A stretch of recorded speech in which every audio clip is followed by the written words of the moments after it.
tentang deretan mobil baru yang berjejer masuk ke desa Sumur Geneng di Kecamatan Jenuh, Kabupaten Tuban, Jawa Timur ini viral di media sosial.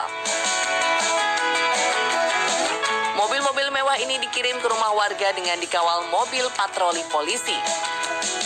Ternyata nih, deretan mobil baru ini diborong oleh warga dalam waktu yang bersamaan karena mereka mendadak jadi orang kaya. Yuk, warga ramai-ramai membeli mobil baru adalah mereka yang lahannya terimbas proyek kilang minyak di Tuban dan mendapat kompensasi cukup tinggi, yakni rata-rata 8 miliar rupiah dengan yang tertinggi 28 miliar. Tercatat, ada 176 mobil baru yang dibeli oleh warga sejak mereka menerima uang ganti rugi. Bahkan ada satu warga yang membeli 2 hingga 3 unit mobil loh. Terkadang rezeki memang datang tanpa diundang. Seperti halnya jodoh dan maut, rezeki adalah rahasia Sang Pencipta.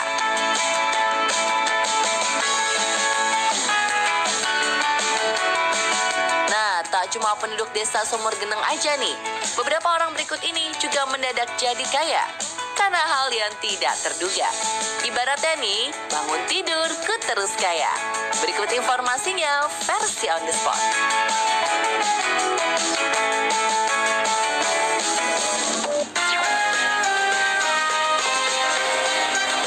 Beruntung benar pria bernama David Gonzalez ini.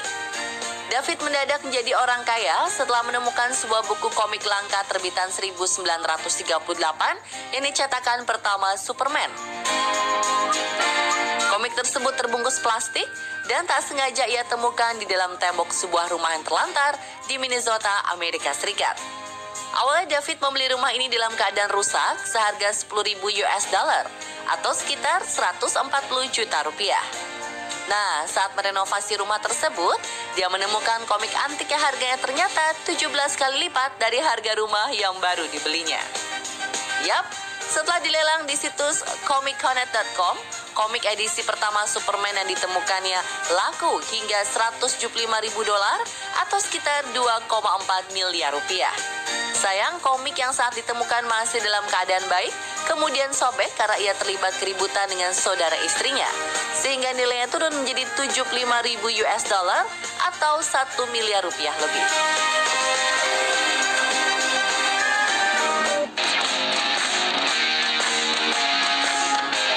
Pada 2017 lalu, Sukadi, seorang nelayan di Bengkulu, membuat heboh lantaran menemukan 200 kg benda aneh yang mengapung di laut. Berwarna putih kekuningan, aneka bentuk, dan jika dipegang, teksturnya seperti lilin. Benda yang sempat dikira sampah itu ternyata adalah muntahan paus atau lebih dikenal sebagai ambergris yang bernilai sangat tinggi. Beberapa hari kemudian, Sukadi berhasil menjual 150 kg muntahan paus tersebut senilai 3,3 miliar rupiah atau 22 juta rupiah per kilonya.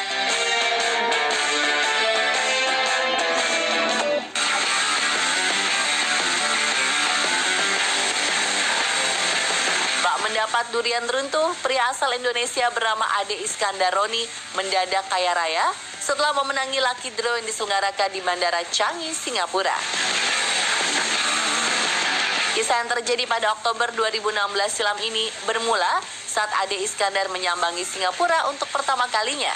Sebelum pulang ke tanah air, dia membeli kaos seharga 50 dolar Singapura atau saat ini setara 530.000 rupiah di Terminal 3 Bandara Changi. Ini merupakan jumlah minimal bagi pengunjung Bandara Changi untuk mengikuti Lucky Draw bertajuk Be a Changi Millionaire. Tak disangka, Ade menjadi pemenang Lucky Draw tersebut dan mendapatkan 1 juta dolar Singapura yang apabila dikonversikan ke rupiah sekarang setara dengan 10 miliar lebih. Saat itu Ade menggusur 7 kandidat lainnya yang berasal dari Australia, China, India, Malaysia, dan Uni Emirat Arab.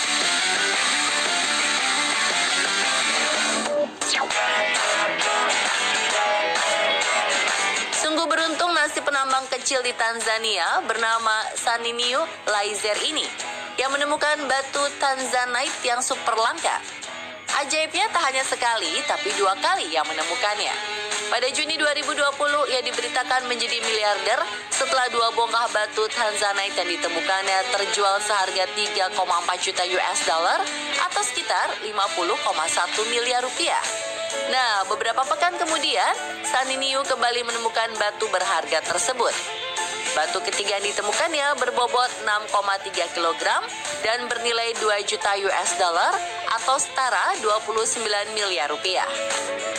Sebagian dari hasil penjualan 3 buah Tanzanite tersebut digunakan Saniniu, ayah 30 anak ini, untuk membangun sekolah dan fasilitas kesehatan di tempat tinggalnya di distrik Simanjiro, Manyara Utara. Untuk pemirsa ketahui, Tanzanite merupakan salah satu batu permata paling langka di bumi yang pasokannya diperkirakan akan habis dalam 20 tahun ke depan. Batu mulia ini hanya bisa ditemukan di Tanzania Utara. Semakin halus warna atau kejernihannya, maka akan semakin tinggi harganya.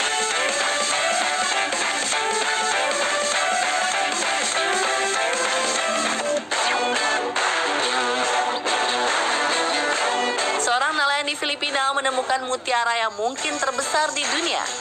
Sebenarnya, mutiara selebar 30 cm, panjang 67 cm, dan berat 34 kg ini sudah ditemukannya sejak 10 tahun silam saat sedang melaut.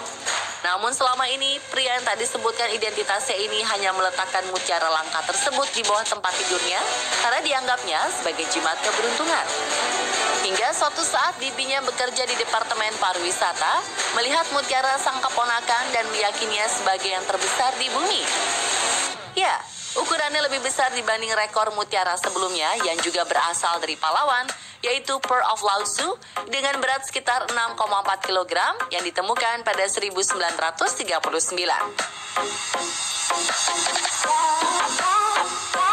Mutiara raksasa milik nelayan asal Puerto Princesa, Pulau Palawan ini ditaksir bernilai 100 juta US dollar atau sekitar 1,3 triliun rupiah.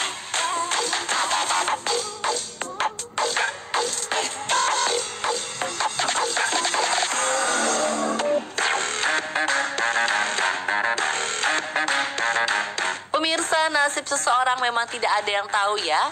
Ada yang mendadak kaya raya dalam sekejap, tapi sebaliknya tak sedikit pula yang mendadak jatuh miskin hingga ke titik terendah dalam hidupnya.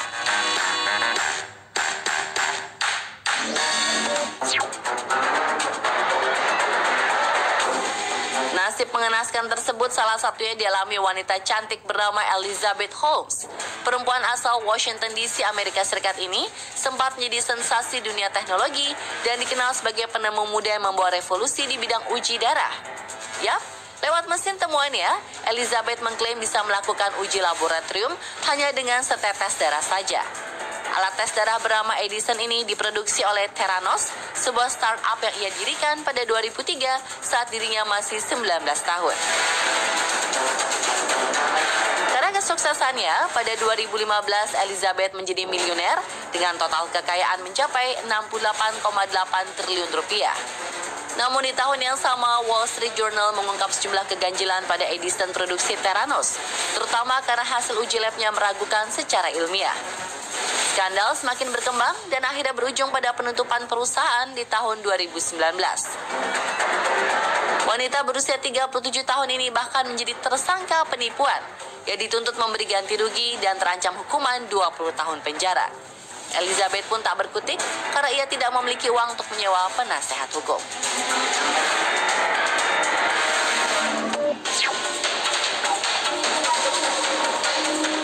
Hidup Michael Carroll berubah 180 derajat usai memenangi lotre senilai 223 miliar rupiah pada 2002.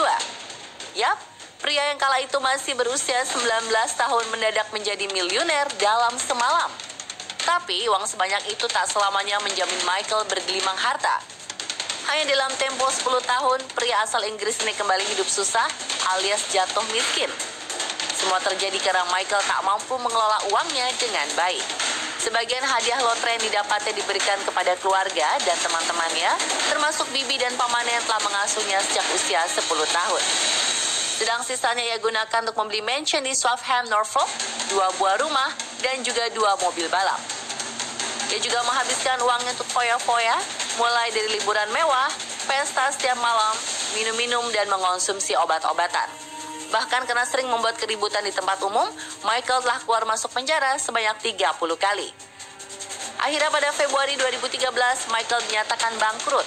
Dia pun hidup terlunta-lunta dan sempat tinggal di penampungan tunawisma selama 3 bulan.